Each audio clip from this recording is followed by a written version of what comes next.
Peace, peace, peace. How y'all doing out there? Back in the building with another video. Comment, like, subscribe at Buck Preacher 2283. I just did a video on boxing. You guys know I love boxing. I'll probably do another one later on today.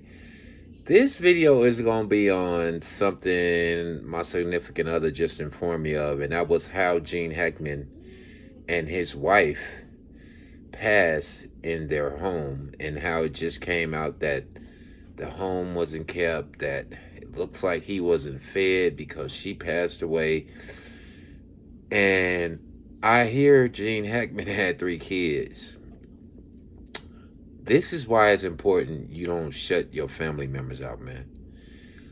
Always remember, man, nothing is that serious that you can't talk out, that you can't, work out, unless it gets to that point. Like, you got a loved one that's just trying to hurt you in ways that a stranger would.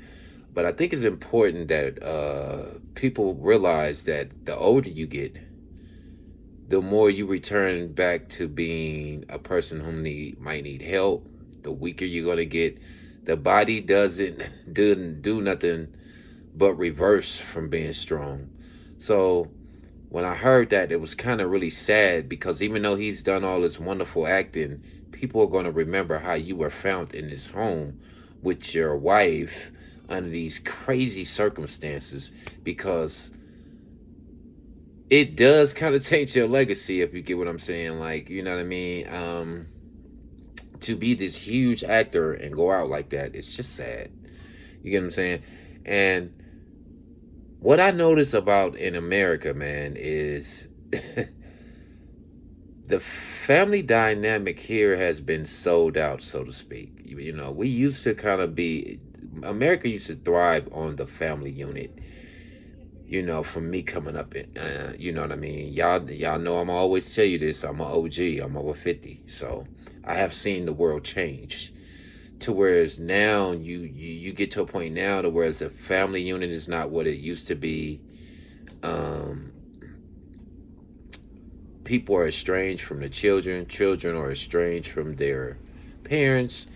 And that's how you get a situation like Gene Hackman. You know what I mean? Like, it's just ridiculous. You get what I'm saying? And it's sad. You know what I mean? That's why I think it's important that we all work on our relationships, especially with our children, our loved ones, to where, you got somebody just checking in on you. You get what I'm saying? And that's going to be very important as the older you get. You might think you're going to be strong and independent, but that's a blatant lie if you're telling yourself that. Because the older you get, the weaker you will get, the more you will need help, the more allies you will need. So why be estranged from your family and your loved ones when you know that time is coming? That's why it's important you work on your relationships with your loved ones. Anyway, man, get in the comments. Let me know what y'all think, man. I just had to speak on that. Peace.